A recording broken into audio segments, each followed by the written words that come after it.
Hello.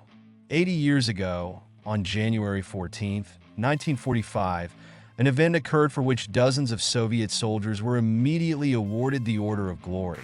It is likely that this event was the foundation of the legend of the Battalion of Glory, which gained wide popularity after the end of the Great Patriotic War.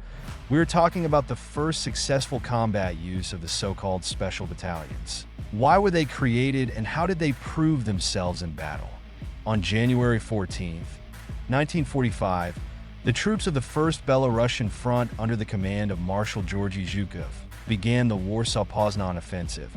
It was part of the general offensive of the Red Army on a wide front in Poland, which went down in the history of the Second World War as the Vistula-Oder operation. The strategic goal of the Warsaw-Poznan operation was for the front to defeat the Warsaw-Radom group of the Wehrmacht, with the subsequent advance to the strategically important city of Poznan.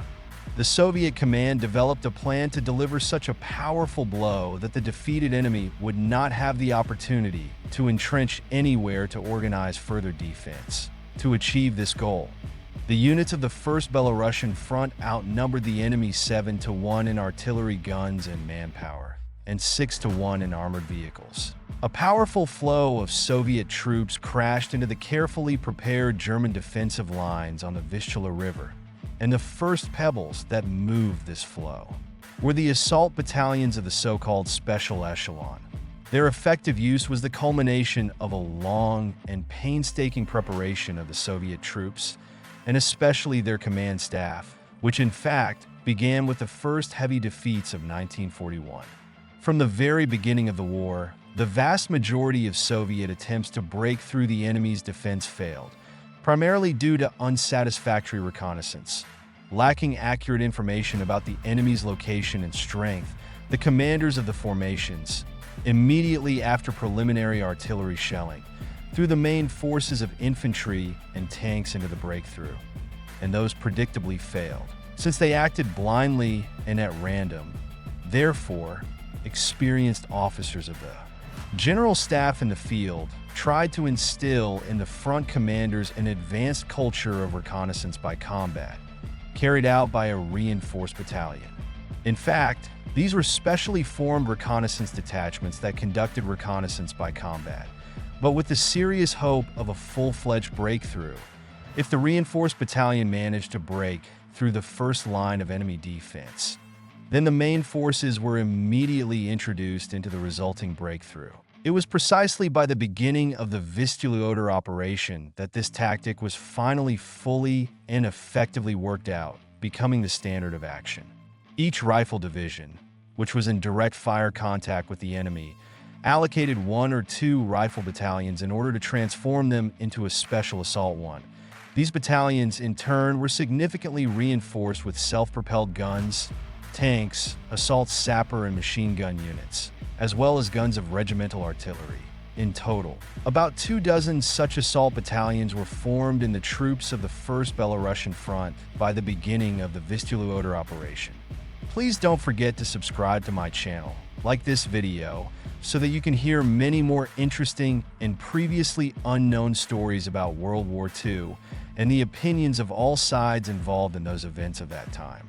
These battalions underwent very thorough training, several months before the start of the offensive operation. On the personal order of Marshal Zhukov, the assault troops practiced overcoming specially created enemy positions at training grounds, which were built on the model of the German defense system. In addition, each of these battalions conducted several training offensives behind the fire barrage of artillery, which fired live ammunition.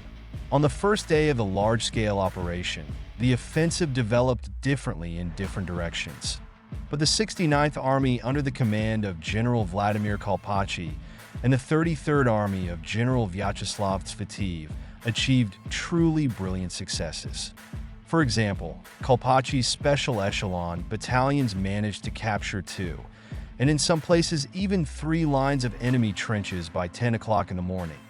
After that, the main forces of the army were immediately thrown into battle, and by noon they had successfully completed the breakthrough of the main defensive line on a section of 18 kilometers, while defeating the 17th Wehrmacht Infantry Division and taking the important city of Zwolen.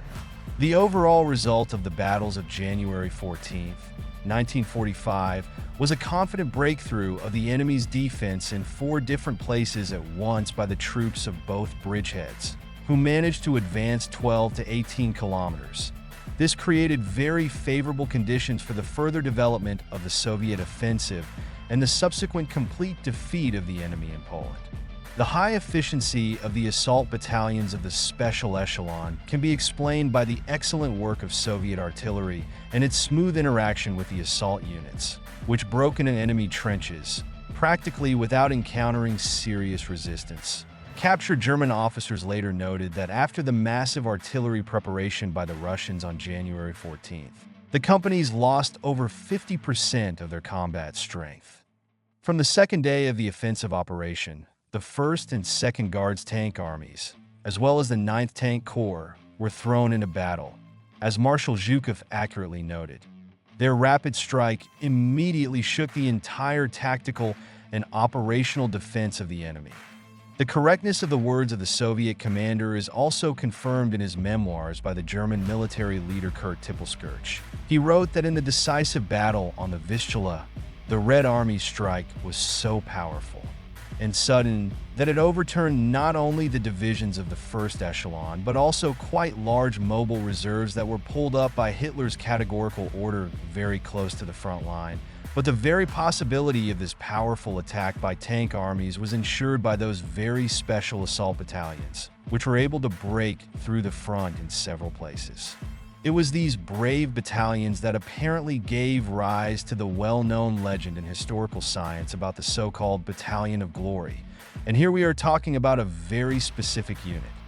The 1st Battalion of the 215th Guards Rifle Regiment, which with battles broke through the German defense on the Pulowy bridgehead. It was commanded by Guards Major Boris Emelyanov. In the canonical version of this legend, it is stated that when Emelyanov's battalion had completely fulfilled its task on January 14, 1945, the commander of the 69th Army, General Kolpachi, was amazed by the courage and bravery of the Guards. Therefore, the Military Council of the Army decided to specifically note their combat merits. As a result, he allegedly massively awarded the entire personnel of the battalion. And this was about 350 people, with the Orders of Glory of all 3 degrees.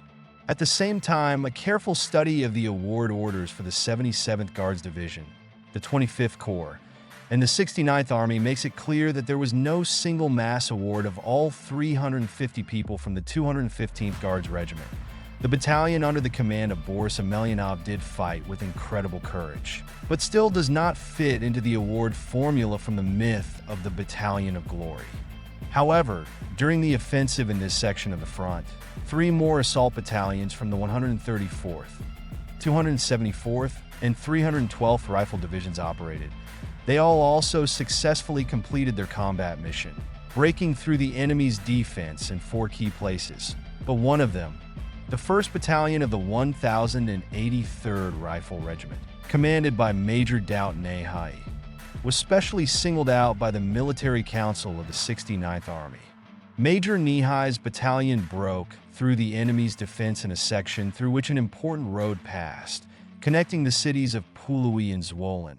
Immediately after the powerful artillery preparation, at about 9 o'clock in the morning on January 14th, the battalion, together with the tanks and self-propelled guns attached to it, attacked the enemy near the small town of Kirishov. Nehai and his soldiers acted so quickly and decisively that in just half an hour, after a short but fierce hand-to-hand fight, they occupied all 3 lines of enemy trenches in the forward position. Without giving the demoralized Germans time to come to their senses, they made a lightning strike forward for 12 kilometers, reaching the 2nd, already rear position of the Germans at about 10 o'clock in the morning. Following Nehai's battalion, not only units of the 312th, but also units of the 117th Division went forward, reliably securing the achieved success. Overwhelmed by the sudden speed of the breakthrough, the enemy hardly offered any serious resistance, as evidenced by 62 captured German soldiers and officers, who were taken by Major Nehai's soldiers in battle. The latter performed many outstanding feats that day. For example, Private Pavel Ivanov personally captured 3 German soldiers. Junior Sergeant Vladimir Prokhorov, bursting into the trench, captured an entire machine gun crew along with their machine gun and, although wounded, did not leave the battlefield until the end of the battle. According to the award orders, the Military Council of the 69th Army was deeply impressed by the feat of the battalion under the command of Major Nahai. Already on January 14, 1945, General Kalpachi immediately awarded the entire command staff of the battalion. The battalion commander himself and his 3 company commanders with the Order of the Red Banner, 8 platoon commanders with the Order of Alexander Nevsky, and 1 more, posthumously, with the Order of the Patriotic War First Class. And on January 28, 1945, the commander of the 312th Division, Alexander Moisievsky, with 2 of his orders, awarded the Order of Glory Third Class to 76 brave soldiers of the 1083rd Regiment, who broke through the enemy's defense on January 14th, including 47 infantrymen directly from Major Nahai's battalion. But the awards did not end there. As the Military Council of the 69th Army continued the mass awards of the heroes of the 1083rd Regiment. On February 13, 1945, General Kalpachi issued another order, in which he immediately awarded 11 of the most distinguished participants in the Battle of January 14th with the Order of Glory Second Class, 7 of whom served directly under Major Nahai. The battalion commander himself, Major Daut Nahai, was awarded the high title of Hero of the Soviet Union on February 27th.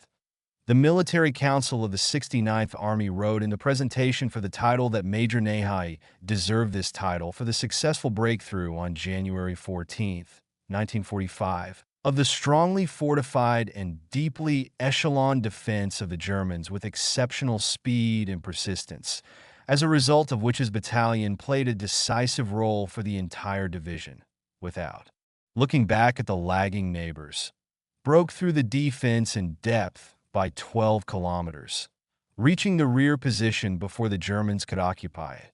In the history of the Great Patriotic War, this was a rare, if not the only case, when for one battle almost 90 people were massively awarded the Orders of Glory of various degrees, more than 50 of whom served directly in one battalion.